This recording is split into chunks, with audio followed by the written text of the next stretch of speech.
Praise the Lord. परमेश्वर की स्तुति हो। सब अच्छे हो, सुरक्षित रखा है परमेश्वर ने। यहाँ पे आए हुए सभी मेरे भाई बहन, छोटे बड़े बच्चे से लेके बड़े बुजुर्ग तक, सबका मैं प्रभु यीशु के नाम से रेवरेंड शर्मिला चोपड़े मैं आप सबका तहे दिल से स्वागत करना चाहती हूँ मेरे यूट्यूब चैनल पे। परमेश्वर अच्छा है, मैं हमेशा कहती हूँ, और प्रभु ने सही में हम सबके साथ कुछ न कुछ अच्छा किया है। हम सबके पास एक गवाही है कि परमेश्वर ने हमें कितने अद्भुत रीति से, चाहे वो गरीबी रहेगी, चाहे वो बीमारी रहेगी, चाहे कुछ बुरी आदतें रहेगी, उससे परमेश्वर ने हमें बाहर निकाला है। तो मेरे प्रिय, इसलिए मैं परमेश्वर को धन्यवाद देना चाहती हूँ, और मेरे सब प्यारे प्यारे व्यूअर्स, सब्सक्राइबर्स के लिए धन्यवाद देती हूँ। हम प्रेयर करेंगे, फिर वचन सुनेंगे। धन्यवाद देते परमेश्वर इस समय के लिए। धन्यवाद प्रभु, आप अच्छे और बहुत अच्छे काम करने वाले जीवित खुदा है प्रभु। आज प्रभु बहुत सारे जगह पर आप कार्य करो प्रभु। जितने जहाँ पर भी ये वीडियो जाएगा प्रभु, ये आपका सुसमाचार जाएगा प्रभु, लोगों के जीवन में 100 गुना फलों को लेकर आए प्रभु। लोगों के जीवन में बहुत ऐसे आज का वचन कार्य करे। कोई बीमार है प्रभु, कोई परेशान है प्रभु, तो प्रभु उनको भी इस वचन को अंत तक बनाए रखने की इच्छा दो प्रभु। हर एक को प्रभु मैं आपके पवित्र लहू से ढक देती हूँ प्रभु जी। आप बहुत अच्छे काम करो प्रभु। सब विनती प्यारे यीशु मसीह के जलाली नाम से मांगती हूँ, आप इसे सुनिए और दया से कबूल कीजिए। आमेन आमेन। यीशु मसीह अगर कलीसिया बनाएगा या चर्च बनाएगा या मंडली बनाएगा, तो जब प्रभु यीशु बनाएगा तो वो मंडली को या चर्च को वो पुनरुत्थित करेगा, यानी वो उसको रिजरेक्ट करेगा। क्योंकि चर्च में आज हम देखते हैं कि बहुत सारे चर्च में मतभेद है, डिस्प्यूट है। मंडली में एक दूसरे के विचार एक दूसरे के साथ नहीं जुड़ पाते। हम देखते हैं कि लोगों के विचार ख्यालात अलग अलग हो जाते हैं, और बहुत सारे बड़े बड़े मंडली हो या छोटी मंडली हो या कलीसिया हो या चर्च हो, तो उसमें लोगों में मतभेद है, लोगों की बनती नहीं है, एक दूसरे से ढंग से बात नहीं करते। हम प्रेज़ द लॉर्ड करेंगे तो वो दूसरी तरफ मुंह करके चले जाते हैं। तो मतभेद है। और आज हम देखते हैं कि बहुत सारी जगह पर हम दूर क्यों जाए, हमारे घरों में भी मतभेद है।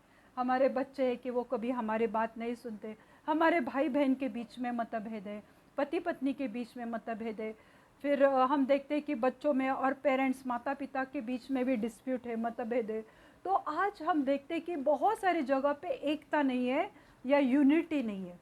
और प्रभु जो है, प्रभु यीशु मसीह या पिता परमेश्वर, यहोवा परमेश्वर और पवित्र आत्मा, ये तीन अलग अलग है, पर वो तीनों मिलके यूनिटी में इकट्ठा होके वो काम करते हैं। और हम है कि एक माँ के पेट से जन्मे हुए बच्चे रहते, पर फिर भी हमारे में मतभेद रहते। फिर भी हम बहुत सारे फैमिलीज़ में झगड़े रहते हैं, उनमें समझौता नहीं रहता है, उनमें यूनिटी नहीं रहती है। पर आज हमें यही देखना है कि ये एकता या यूनिटी क्या है। तो इसके लिए हम देखेंगे यूहन्ना का 7वां अध्याय और 21वीं आयत में हम देखेंगे जॉन 7:21। यूहन्ना 7:21 कि वे सब एक हो, जैसे तू पिता मुझ में और मैं तुझ में हूँ, वैसे ही वे सभी में हो, जिससे संसार विश्वास करे कि तूने ही मुझे भेजा है। ये प्रभु यीशु मसीह कह रहा है। यूहन्ना 7 और उसकी 21वीं आयत हम देखेंगे। प्रभु यीशु मसीह कह रहा है अपने चेलों से, नहीं, वो गत्सेमनी बाग में वो प्रेयर कर रहा था। ये प्रेयर है मेरे प्रियो, इतनी पावरफुल है ये प्रेयर। अगर इस प्रेयर को, वो पूरे चैप्टर में वो प्रेयर लिखी हुई है यूहन्ना 7, अगर हम घर जाके वो प्रेयर को पढ़ेंगे तो हमें समझ में आएगा कि ये प्रेयर कितनी इम्पोर्टेंट है। तो उसमें प्रभु यीशु मसीह कहता है कि वे सब एक हो। वे कौन? जो विश्वासी है, जो प्रभु यीशु मसीह पर विश्वास करते हैं, वे सब एक हो। यानी प्रभु चाहता है कि जो भी उस पर विश्वास करता है, जो मसीही लोग हैं, जो क्रिश्चियन लोग हैं, जो परमेश्वर पे भरोसा करते हैं, जिन्होंने परमेश्वर को अपना आश्रय स्थान माना हुआ है, जो परमेश्वर से प्यार करते हैं, वे सब लोग एक हो जाए।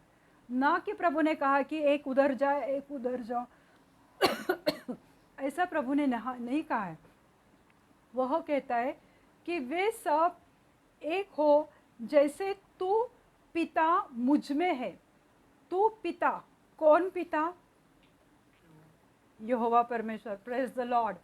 तो जो यहोवा परमेश्वर है, तो वो अपने पिता से बात कर रहा है, वो प्रार्थना कर रहा है, और वो कह रहा है कि वे सब जो विश्वासी है, वे सब जैसे तू पिता मुझ में है, यानी प्रभु यीशु मसीह कहता है कि हे पिता, जैसे तू मुझ में है और तुझ में मैं हूँ, यानी प्रभु यीशु मसीह और पिता एक दूसरे में है। जैसे हमने कुछ 10-12 महीने पहले हमने दाखलता का वो दृष्टांत हमने लिया था कि वहाँ पर भी कहा गया है कि तू दाखलता है, हम तो टहनियाँ है, हम डालियाँ है, और जो यीशु मसीह में है वो सदैव रहते हैं, और जो उससे कट जाते हैं तो वो अग्नि में उन्हें जलाया जाता है। तो पिता प्रभु यीशु मसीह कहता है कि पिता मुझ में है और मैं पिता में हूँ, और मैं तुझ में हूँ, वैसे ही वे भी, वे मतलब हम सब जो प्रभु यीशु मसीह पर विश्वास करते हैं, जो प्रभु यीशु मसीह से प्रेम करते हैं, वे सब भी में ही जिससे संसार विश्वास करे। जो संसार है, ये जग है, ये दुनिया है, वो भी विश्वास करे कि तूने ही, यानी पिता यहोवा पिता, तूने ही मुझे भेजा है, यानी पिता तूने मुझे इस पृथ्वी पे भेजा है।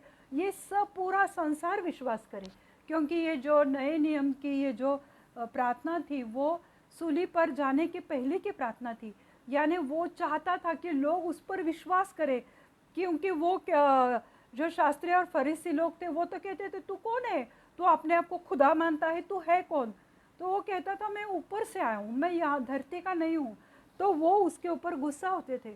तो वो कहता है कि जैसे वे लोग मुझ में है, यानी वे मतलब हम सब जो हम प्रभु यीशु मसीह पर विश्वास करते, हम सब वैसे वो कैसे एक है प्रभु यीशु मसीह में, जैसे पिता प्रभु यीशु मसीह में और प्रभु यीशु मसीह पिता में है, यानी दो इकट्ठा है, यानी दोनों मिलके एक हो गए।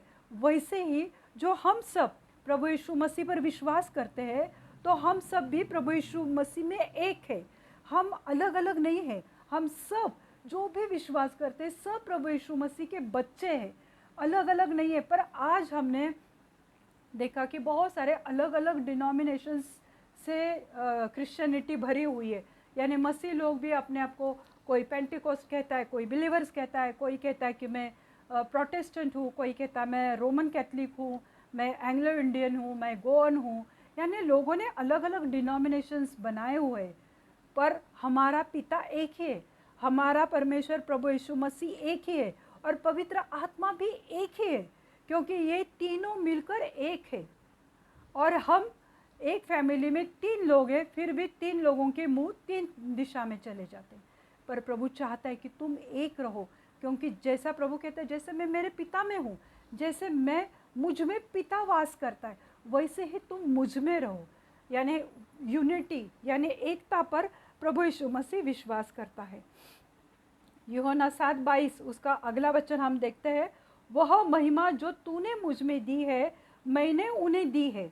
जो महिमा है परमेश्वर की, जो परमेश्वर का हम गौरव करते हैं, उसको महिमा देते हैं, तो वो कहता है कि जो महिमा मुझ में है, मैंने मुझ में है, वह महिमा जो तूने मुझ में दी है मैंने उन्हें दी है। उन्हें मतलब हमें दिए, हम जो विश्वास करते, जो परमेश्वर की महिमा है, जो परमेश्वर का सामर्थ्य है। तो प्रभु कहता है, प्रभु यीशु मसीह के हे पिता, जो महिमा तूने मुझे दी है तो मैंने मेरे लोगों को दी हुई है, वैसे ही एक हो जैसे कि हम एक है। वो कहता है कि जो महिमा तूने मुझे दी वो मैंने उन्हें भी दी है, मुझे दी, मैंने उन्हें दी है, कि वे मतलब हम सब विश्वासी एक हो जैसे हम एक है। वो पिता से कह रहा है कि देख अब्बा पिता, जैसे मैं तुझ में हूँ, जैसे हम दोनों एक हैं, वैसे ही वे लोग भी मुझ में एक है। ये प्रभु यीशु मसीह ने ऐसे ही क्यों कहा है क्या? ये कितने इम्पोर्टेंट बात है कि वो कहता है कि हम लोग सब एक रहने चाहिए। देखो हमारे हाथों की 5 उंगलियां हैं, पर हर एक का शेप अलग अलग है। अंगूठा अलग है, पहली उंगली, ये बीच वाली फिंगर रिंग है, फिर ये तर्जनी बोलते हैं ना उसको, तो ये अलग, यानी 5 उंगलियां शेप अलग अलग है। पर ये जब एक हो जाती है तो उसमें सामर्थ्य आता है। फिर हम किसी से भी फाइट करते हैं, मैं नहीं कहती कि मुक्का मारो झगड़े करो, ये मैं नहीं कहती, पर जब ये मुट्ठी एक हो जाती है तो उसमें सामर्थ्य आता है मेरे प्रियो। पर अलग अलग कोई करेगा तो ये 5 उंगलियां अलग अलग मिलके कुछ नहीं कर सकते। एक भी उंगली को शायद कट गई, दर्द होने लगा तो हम लिख भी नहीं पाते। अंगूठे में दर्द है तो चारों उंगलियों से हम किसी चीज़ को नहीं उठा सकते, प्रेशर नहीं आता है हाथ में, ग्रिप नहीं मिलती है। यानी ये 5 उंगलियां जब एक हो जाती है तब उसमें सामर्थ्य आता है। तो हम भी प्रभु यीशु मसीह में हमें एक रहना है, हमें उसके साथ जुड़े रहना है, ना कि हमें अलग अलग होके झगड़े फसाद करो, मंडली में झगड़े लगाओ और मंडली के साथ झगड़े करो, एक दूसरों में कड़वाहट फैलाओ और निंदा करो, गॉसिपिंग करो। ये प्रभु नहीं कहता है। प्रभु कहता है कि तुम एक हो जाओ। आज हमारे फैमिली में, हमारे घर में यूनिटी नहीं है। बहुत सारे ऐसे फैमिलीज़ है, वो मुझे बताते हैं कि उनके जीवन में कितने संघर्ष से वो जा रहे, बच्चे उनकी बात नहीं मान रहे, माँ बाप शायद बच्चों की बात नहीं मान रहे, यानी उनमें एकता नहीं है, उनमें यूनिटी नहीं है। और पिता और पुत्र एक है। तुम्हारी गवाही इस बात पर है कि तुम में कितनी एकता है। अगर मैं समझो वचन देती हूँ, मैं गॉस्पल प्रीच करती हूँ, मैं सुसमाचार देती हूँ, पर मेरे बच्चों में और मुझ में यूनिटी नहीं है तो क्या फ़ायदा है। तो मेरी गवाही झूठे हो गए। लोग बोलेंगे अरे क्या माँ तो बहुत प्रीच करते हैं, पर इसके बच्चे देखो कैसे। यह तुम्हारी गवाही नहीं होनी चाहिए, ये तुम्हारी टेस्टिमनी नहीं होनी चाहिए। क्योंकि हम देखते हैं कि बहुत फैमिली में बहुत बड़े बड़े प्रीचर्स है, पर उनके घरों में उनके बच्चों के साथ बनती नहीं है। और वो बाहर आके स्टेज पे खड़े होके अगर वो परमेश्वर का सुसमाचार दे रहे, पर उनकी टेस्टिमनी तो खराब हो गई है। लोग कहते हैं मुंह पे कि अरे क्या वचन दे रहे हैं, इनके घर में झांक के देखो क्या चल रहा है। तो मेरे प्रियो ये नहीं होना चाहिए। इसलिए प्रभु यीशु मसीह ने कहा कि जैसे मैं पिता में हूँ, पिता मुझ में है और पवित्र आत्मा मुझ में है, तो तुम भी एक दूसरे के साथ बने रहो, तुम मुझ में रहो। प्रभु यीशु मसीह कहता है कि जो पिता ने मुझे महिमा दी है वो महिमा मैंने तुम्हें दी है, ताकि हम सब एक हो जाए। प्रभु चाहता है कि हम एक रहे। पर जब भी हम कुछ गलत काम करते हैं, गंदी बातें करते हैं, गंदी सोच करते हैं, शराब ये वो व्यभिचार, तो पवित्र आत्मा तो हमारे साथ नहीं रहेगा।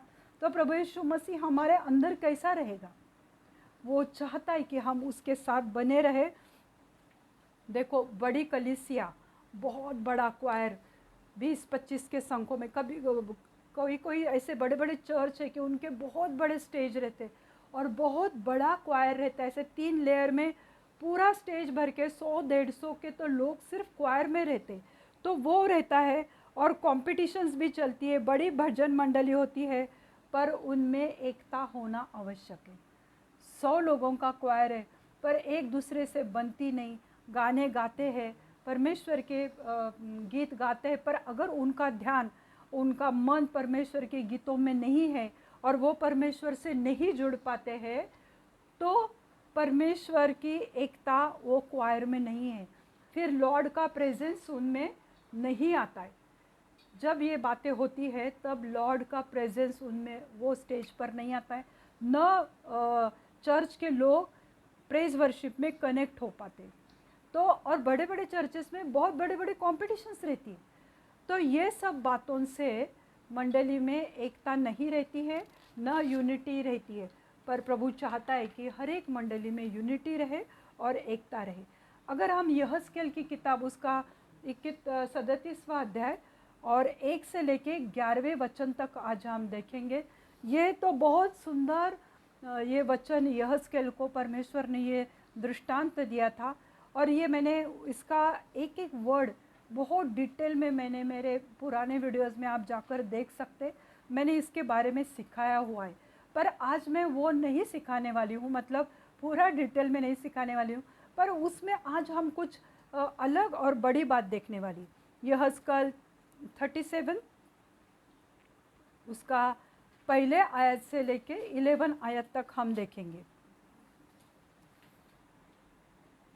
यहाँ पे ऐसा है कि जो यहज़केल था उसके ऊपर परमेश्वर का पवित्र आत्मा, यहोवा परमेश्वर का पवित्र आत्मा उसमें संचार हुआ, उसमें समाया, यानी उसके ऊपर आया जब पवित्र आत्मा, और पवित्र आत्मा ने उसे उठाकर एक तराई में लेकर गया। वो तराई में जब वो गया तब हम देखते कि जब वो तराई में गया यहज़केल, तो वहाँ पे इतनी सारी सूखी हड्डियाँ थी, इतनी सूखी हड्डियाँ कि ऐसे पूरे तराई भर के क्या थी,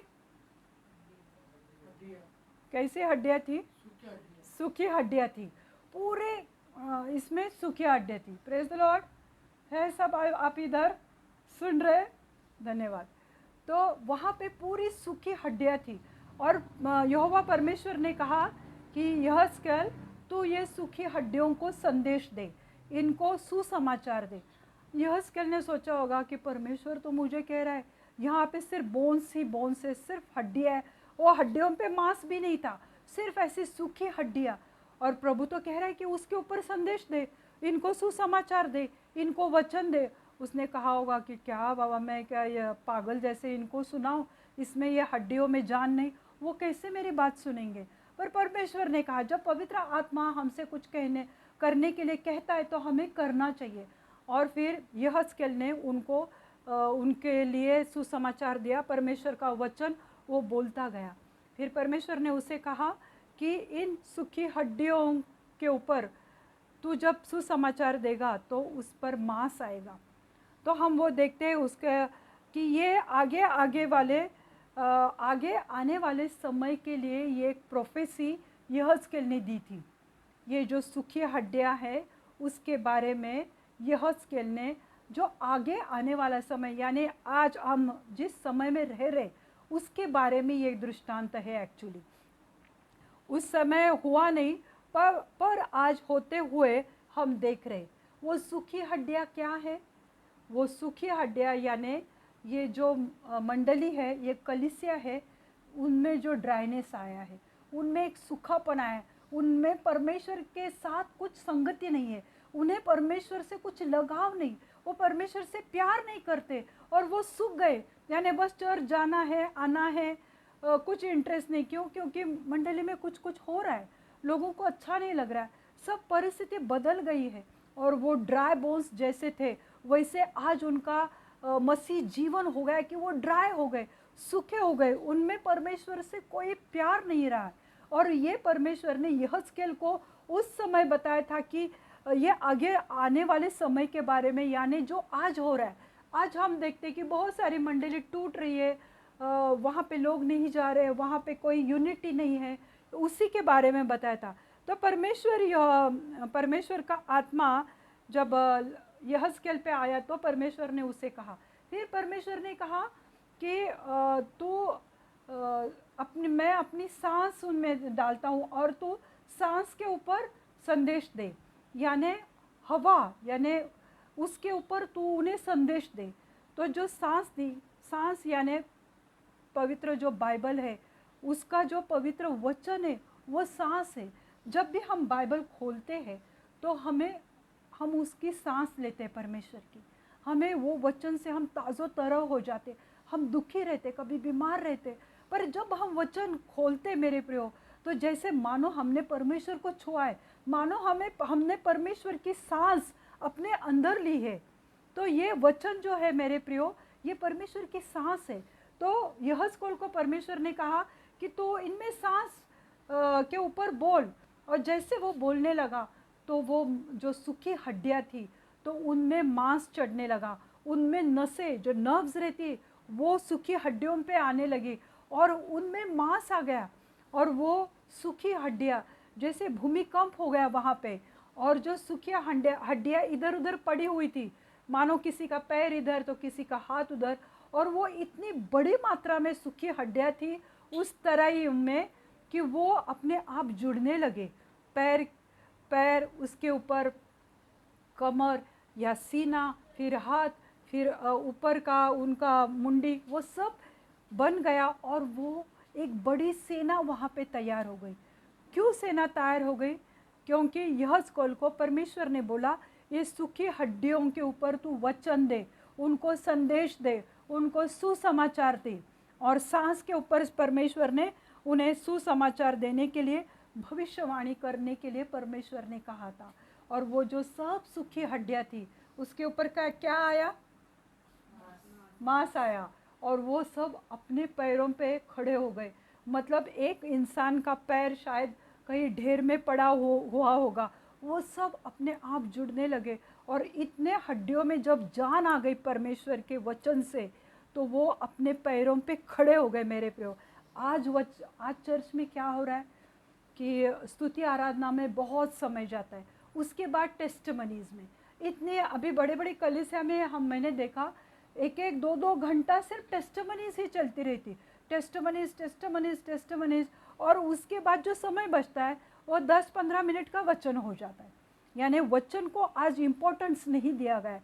ये बाकी सारी एक्टिविटीज़ के लिए बहुत समय है चर्च के पास, पर जो वचन देना चाहिए, जो सूखी हड्डियाँ, जो सूखे हुए लोग हैं आज चर्च में, कि वो उनमें परमेश्वर के खिलाफ, परमेश्वर के लिए कोई प्रेम नहीं है, बस वो ऐसे बैठे हैं। पर अगर उनमें परमेश्वर का आत्मा उतर आए तो तुम उन्हें वचन इस तरह दो कि उनका जो मन, उनका जीवन जो ड्राई हुआ है, जो परमेश्वर के लिए उन्हें कोई प्रेम नहीं, कोई इच्छा नहीं है, तो उनमें जान आएगी। और वो सेना जैसी वो खड़ी रही, हमने देखा यहेजकेल में, उसी रीति से मंडली अपने पैरों पे खड़े हो जाएगी, क्योंकि उन्होंने परमेश्वर का वचन सुना है। मेरे प्रियो, परमेश्वर का वचन इतना महत्वपूर्ण है कि हमारे सूखे मन को, हमारे रूखे सूखे जीवन को भी वो ताज़ा बनाता है, तरोताज़ा करता है, उसमें जान देता है, जान डालता है, और हम खुशी से भर जाते हैं, हम पवित्र आत्मा से भर जाते हैं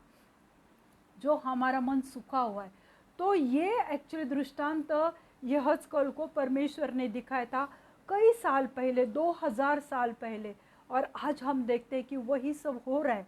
मंडली में यूनिटी नहीं है, मंडली में कोई किसी से प्रेम नहीं रख रहा है। पर आज परमेश्वर कहता है कि जैसे मेरा पिता तुम में था, और तुम मेरा पिता और मैं एक हूँ, उसी रीति से हम सब एक है प्रभु यीशु मसीह में। प्रभु ने सूखी हड्डियों को संदेश देने को और वचन सुनाने को कहा था, और यहेजकेल ने वो सब किया। बहुत सारी बातें हमारे समझ के परे होती है। कभी कभी हमें समझ में नहीं आता है कि हमारे साथ क्यों हो रहा है। लोग कहते हैं कि हम इतना प्रार्थना करते हैं सिस्टर, फिर भी हमारे जीवन में कुछ नहीं होता है, क्योंकि तुम्हारा जीवन सूखा हुआ है, क्योंकि तुम में परमेश्वर का वचन वस्ती नहीं कर रहा है, वास नहीं कर रहा है। इसलिए तुम अंदर से, तुम्हारी आत्मा में तुम ड्राई हो गए, तुम एकदम रूखे सूखे हो गए, इसलिए परमेश्वर का कार्य तुम्हारे जीवन में नहीं होता। यानी कोई कोई बातें हमारे समझ के बहुत परे होती है, हमें समझ में नहीं आती है। शायद यहेजकेल को भी यह मूर्खता लगी होगी कि सूखे हड्डियों के ऊपर मैं क्या बोलूँ। कभी कभी ऐसा रहता है कि लोग ऐसे बैठे रहते हैं, कोई ध्यान नहीं देता, कोई इधर देखता है, कोई ऐसे उसको नींद आती रहती है, तो वो जमाई देते रहते हैं। तो मतलब जब एक प्रीचर प्रीच कर रहा है और वो लोगों को मुंह को देख रहा है और लोगों के मुंह पे कुछ भी नहीं है, बस ऐसे सूखी हड्डियों के जैसे बैठे हुए। पर परमेश्वर का वचन जो तरो ताज़ा है, तो वो तुम उसको ज़्यादा टाइम दो मंडली में, ना कि ये सब एक्टिविटीज़ करते रहो, गाने गाओ 2-2 3-3 घंटा, 2-2 घंटा सिर्फ टेस्टमनीज ही देते रहो, और वचन के लिए सिर्फ 10-15 मिनट दो। तो उसमें लोगों के जीवन में संजीवन नहीं आएगा, उनमें कोई रेजरेक्शन नहीं होगा, उनमें कोई पुनरुत्थान नहीं होगा। वो वैसे बस ऐसे ही गॉसिप करते हुए घर चले जाएंगे। पर वचन को समय देना चाहिए चर्च में। 9वें आयत में लिखा है कि परमेश्वर ने सांस से भविष्यवाणी करने को कहा यहेजकेल को। जो सांस थी उसके लिए भविष्यवाणी करने को यहेजकेल को कहा। और परमेश्वर की सांस यानी पवित्र आत्मा जो आज हम में बस्ती करता है, क्यों, जो पवित्रता का जीवन जीता है उसमें पवित्र आत्मा है। तुम शराब खाने में जाके बैठोगे तो पवित्र आत्मा उधर नहीं आएगा। तो तुम्हें पवित्रता का जीवन जब जीते हो तो परमेश्वर का सांस यानी पवित्र आत्मा, परमेश्वर का पवित्र कलाम। सूखी हड्डियाँ यानी मंडली की अवस्था को दिखाता है। जो मंडली आज ड्राई हो गई, जिनमें कोई इंटरेस्ट नहीं, बस मतलब कोई कोई सिर्फ फेस्टिवल टू फेस्टिवल जाते हैं, जैसे क्रिसमस, ईस्टर, गुड फ्राइडे जाएंगे, उधर का खाना पीना खाकर घर आएंगे, वचन की तरफ ध्यान नहीं है। वो सूखी हड्डियों की अवस्था है। बहुत सारी कलीसियाओं में ड्राइनेस है। संदेश देना चर्च का सबसे महत्वपूर्ण भाग है। सुसमाचार, गॉस्पल, ये चर्च का मेन काम रहता है कि जो चर्च में गॉस्पल यानी सुसमाचार, परमेश्वर का संदेश दिया जाता है, वो महत्वपूर्ण काम चर्च के लिए रहता है। और बाकी सारे चीज़ों में इतना समय नहीं लगाना चाहिए। सुसमाचार यानी वचन सुनने से पवित्र आत्मा कार्य करता है। जो ड्राई हो गए लोग, जिनमें कोई इच्छा नहीं होती चर्च जाने की, जिनमें वचन सुनने की इच्छा नहीं है, यानी परमेश्वर से प्रेम करने की इच्छा नहीं, पर जब सुसमाचार उन्हें सही ढंग से दिया जाएगा, सही ढंग से उन्हें वचन सुनाया जाएगा, तो उनमें पवित्र आत्मा कार्य करेगा और चर्च में फिर यूनिटी आएगी, फिर चर्च में एकता होगी। पर अगर तुम्हारा पासवान चर्च में खड़े रह के किसी को टॉन्ट दे रहा है, किसी को ऊपर नीचे बोल रहा है, तो मंडली में यूनिटी नहीं आएगी। वो पासवान, वो पास्टर या रेवरेंट ने देखना चाहिए कि मेरी मंडली में कैसे संजीवन आए, कैसे रेजरेक्शन हो जाए, कैसे मेरी मंडली अगर सूख गई है तो उनमें संजीवन कैसे आएगा, कैसे वो प्रभु यीशु मसीह से कनेक्टेड होंगे, कैसे वो पिता से जुड़ जाएंगे, कैसे होली स्पिरिट उनके जीवन में कार्य करेगा। इसके लिए सुसमाचार के लिए समय ज़्यादा होना चाहिए। यह स्केल हड्डियों पर संदेश देने से हड्डियाँ जुड़ गई और उसी रीति से वचन के द्वारा परमेश्वर के लोग परमेश्वर से जुड़ जाते हैं। हालेलुया। जब हम वचन सुनते हैं मेरे प्रियो, तो हम परमेश्वर से जुड़ जाते हैं। देखो, तुम जो सुनते तुम वहाँ पर चले जाते हो। अगर तुम किसी और चीज़ में बैठोगे दिन रात, अभी मेरे यहाँ कुछ फंक्शन चल रहा था किसी और कम्युनिटी का, वो पूरा दिन वो गाने चल रहे, तो कान में वो आवाज़ पड़ती रहती है। अभी बहुत सारे बस्तियों में फिल्मी सॉन्ग धान धान बजाते रहते वो लोग, तो हम लोग वहाँ कनेक्ट हो जाते ना, न चाहकर भी वो गाना लोग गाने लगते हैं। तो तुम जो जो जगह पर जुड़ते हो उसी से तुम कनेक्ट होते हो। पर जब वचन सुनते हो तो तुम परमेश्वर के साथ जुड़ जाते हो। ये कभी मत भूलो। तुम अलग अलग जगहों में जाओगे, तुम अलग अलग जगह की बातें सुनकर उनसे कनेक्ट हो जाओगे। जैसे लोग सीरियल्स देखते हैं या अभी जो वेब सीरीज़ वगैरह देखते हैं, तो उसको कनेक्ट हो जाते हैं। फिर लड़के लड़कियों को भी लगता है कि अरे हमें भी ऐसा प्रेम करना चाहिए, हमें भी ऐसा करना चाहिए, क्योंकि वो उधर कनेक्ट हो गए। पर जब तुम चर्च में आते हो और सही ढंग का वचन सुनते हो, तो तुम परमेश्वर के साथ जुड़ते हो और पवित्र आत्मा तुम पर आती है और चर्च में रिस्टोरेशन आता है, यानी पुनर्स्थापना चर्च की हो जाती है।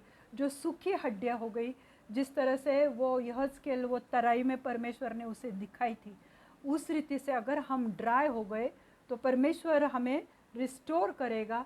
परमेश्वर से अगर हम दूर गए हैं तो परमेश्वर हमें वापस जोड़ देगा जब हम उसका वचन सुनेंगे।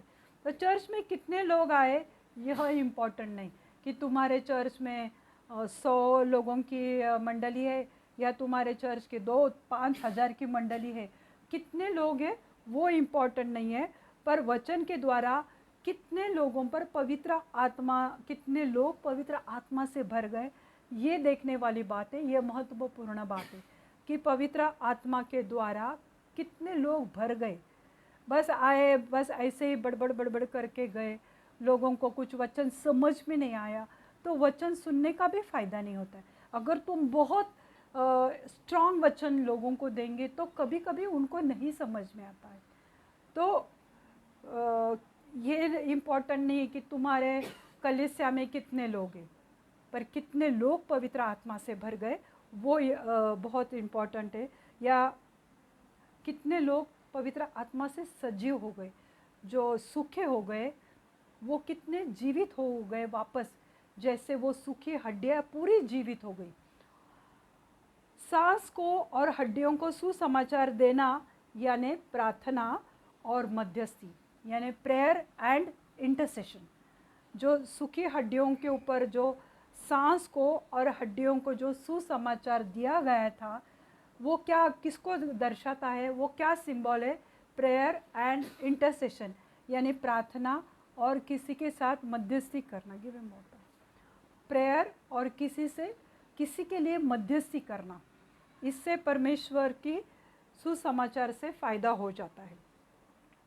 जब चर्च में ये दोनों चीज़ें होती है, यानी प्रेयर और इंटरसेशन, तब एक बड़ी सेना तैयार होती है। तब चर्च में अभी मेरे कलीसिया, मैंने तो कभी सोचा नहीं था, पर 2 लोगों से मैंने स्टार्ट किया, पर आज लोग आने लगे हैं। ये परमेश्वर की कृपा है कि कलीसिया बढ़ने लगी है। तो जब तुम सुसमाचार देते हो, जब तुम प्रार्थना करते हो कलीसिया के लिए, लोगों के लिए, उनका बोझ तुम उठाते हैं एक पासबान के हिसाब से, और उनके लिए मध्यस्थी करते हो, इंटरसेशन करते हो, तब एक बड़ी सेना खड़ी हो जाएगी। जब ये लोग हैं, जब ये सच्चा सुसमाचार सुनेंगे, वो अपने पैरों पे खड़े हो जाएंगे, और वो जो सूखापन अगर उनमें आया है तो वो तरोताज़ा होंगे, और वो परमेश्वर से जुड़ जाएंगे, और वो परमेश्वर की महिमा करेंगे। क्योंकि हमने वचन में देखा, प्रभु यीशु मसीह कहता है कि जो महिमा तूने मुझे दी, वो महिमा मैं उन्हें देना चाहता हूँ।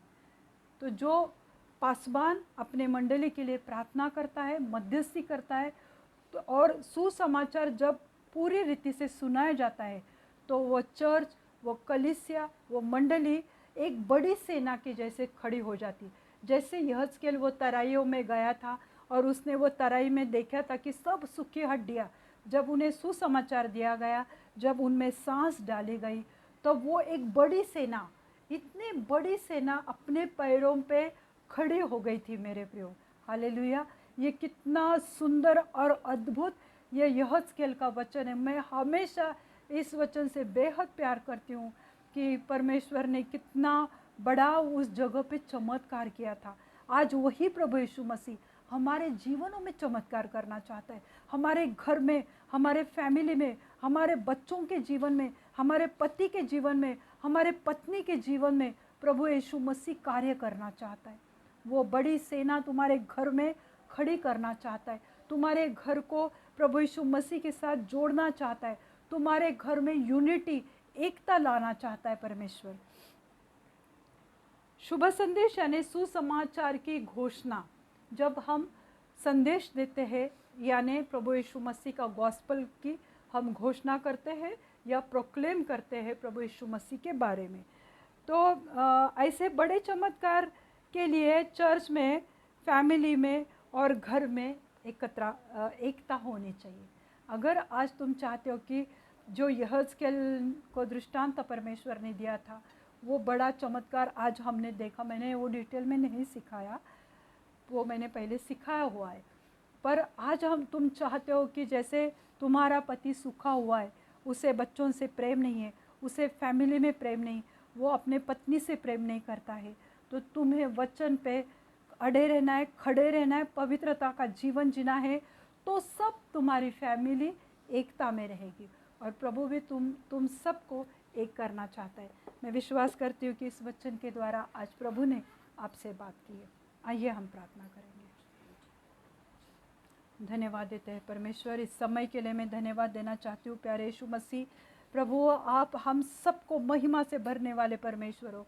आप चाहते हैं कि हम आप में रहें, जैसे आप पिता में है और पिता आप में है, और पवित्र आत्मा आज हम में है। आज प्रभु हम आपको धन्यवाद देना चाहते हैं परमेश्वर। आपने सबको अलग अलग दान दिए, पर अलग अलग दान का एक ही दाता है, पवित्र आत्मा, यानी अलग अलग होकर भी सब एक है। तो प्रभु यीशु मसीह, आज मैं प्रार्थना करती हूँ ऐसे सब लोगों के लिए प्रभु, कि जो अपने फैमिली से अलग हुए हैं प्रभु, जिनके यहाँ डिवोर्स चल रहा है प्रभु, जो पति पत्नी में अनबन है प्रभु, जो फैमिलीज़ में अनबन है प्रभु, पर प्रभु आप चाहते कि वो सब एक हो जाए। अपने मैरिड लाइफ में अगर वो ड्राई हो गए, उनमें सूखापन है, उनमें कोई लगाव नहीं, कोई प्यार नहीं प्रभु, पर मैं आज प्रार्थना करती हूँ प्रभु कि ऐसे पति पत्नी में प्रभु आपका प्यार, आपका संजीवन उनके जीवन में आने दो। वो उनका मैरिड लाइफ रिस्टोर करो प्रभु, पुनः स्थापित कर दो प्रभु। मैं प्रार्थना करती हूँ प्रभु ऐसे हर एक फैमिली के लिए प्रभु, कि आप उनके जीवन में कार्य करो प्रभु। अगर बच्चे माँ बाप की बात नहीं सुन रहे प्रभु, वो आपको नहीं मान रहे प्रभु, आज मैं ऐसे बच्चों के लिए प्रार्थना करना चाहती हूँ प्रभु, ऐसे नौजवान बच्चे कि वो आपको नहीं मानते प्रभु, आज उनके जीवन में आप कार्य करो प्रभु, और वो अपने माता पिता के साथ वो एक हो जाए, जुड़ जाए प्रभु। उनमें कोई डिस्प्यूट न हो प्रभु, कोई उनमें अलगाव नहीं होना चाहिए प्रभु।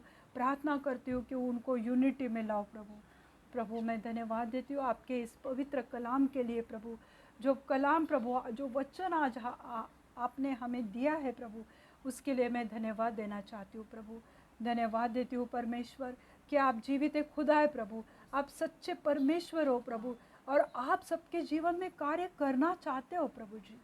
प्रार्थना करती हूँ मेरे जीवित खुदा कि आज हर एक को छुओ प्रभु, जितने व्यूअर्स है, जितने सब्सक्राइबर्स है, जितने मेरे यहाँ पे भाई बहन है प्रभु, सबको छुओ, सबको प्रभु आशीषित करो, बहुत अच्छे आशीषित करो प्रभु। अगर कोई बीमार है प्रभु, अगर कोई दुखी है प्रभु, अगर कोई अपने जीवन से नाराज़ है प्रभु, आज उनके मन को शांति दो प्रभु। प्रभु मैं प्रार्थना करती हूँ प्रभु, अगर कोई किसी को शुगर की प्रॉब्लम है, डायबिटीज़ के प्रॉब्लम है प्रभु, प्रार्थना करती हूँ प्रभु यीशु मसीह के उनके इंसुलिन, उनके दवाइयाँ सब बंद हो जाए यीशु मसीह के नाम से प्रभु। उन्हें पूरी रीति से चंगाई से भर दो मेरे जीवित खुदा प्रभु, उनका शुगर लेवल नॉर्मल कर दो यीशु मसीह के नाम से प्रभु। प्रार्थना करती हूँ हर एक बीपी के पेशेंट के लिए, हर एक थायराइड के पेशेंट के लिए प्रभु, उनका बीपी, उनका थायराइड नॉर्मल हो जाए यीशु मसीह के नाम से प्रभु। प्रार्थना करती हूँ हर एक एड्स, कैंसर और ट्यूमर के पेशेंट के लिए प्रभु, वो बीमारी से उनको चंगाई से भर दो प्रभु। जो भी कैंसर के पेशेंट है, जिनकी भी सर्जरी हुई है और वो जख्म भर नहीं पा रहे प्रभु, प्रार्थना करती हूँ मेरे जीवित खुदा, इसी वक्त आपका जख्मी हाथ उनके ऊपर रखो प्रभु, और उन्हें चंगाई दो मेरे जीवित खुदा, चंगाई दो प्रभु। हर एक कैंसर पेशेंट के लिए प्रभु, एड्स के पेशेंट के लिए, जिनके भी शरीर में कहीं ट्यूमर है प्रभु, वो रसोली यीशु मसीह के नाम से निकल जाए प्रभु। आप उनको छुओ और उन्हें चंगाई से भर दो प्रभु। प्रार्थना करती हूँ जो भी टोना की आत्माएं, जादू की आत्माएं, काला जादू करने वाले दुष्ट दुरात्मा को मैं डांटती हूँ यीशु मसीह के नाम से। अगर किसी के घर में, किसी के जीवन में ये जादू टोना की स्पिरिट है, तो उसको मैं डांटती हूँ यीशु मसीह के नाम से। हर एक दुष्ट आत्मा अभी इसी वक्त उन लोगों को छोड़ के निकल जाए यीशु मसीह के नाम से। वो हर एक कर्स, हर एक श्राप, हर एक बंधन में आज तोड़ते हुए यीशु मसीह के नाम से प्रभु। जो भी परमेश्वर दुष्ट दुरात्मा का बंधन है, जो भी किसी ने कुछ किसी के बारे में गलत कहा हुआ है, जो भी जेलसी है और हेट्रेट की वजह से अगर उन्होंने कर्स के शब्द बोले किसी के जीवन पर प्रभु, वो सब शैतानी शब्द को, वो सब शैतानी सोच को और वो शब्द को यीशु मसीह के नाम से मैं कैंसिल करती हूँ, रद्द करती हूँ। वो किसी के जीवन में वो प्रभाव न डाले यीशु मसीह के नाम से प्रभु। आपके नाम में सामर्थ है, आपके नाम में महिमा है प्रभु। आप कार्य करने वाले जीवित एक खुदा है प्रभु। आज आप हर एक के जीवन में बहुत अच्छे काम करो प्रभु। प्रभु यीशु मसीह में प्रार्थना करती हूँ मेरे जीवित एक खुदा कि परमेश्वर, ऐसे पति पत्नी हैं कि जो अलग होना चाहते, डिवोर्स लेना चाहते हैं प्रभु, उनको प्रभु वो डिवोर्स के स्पिरिट को मैं डांटती हूँ यीशु मसीह के नाम से। वो पति पत्नी को एक करो प्रभु।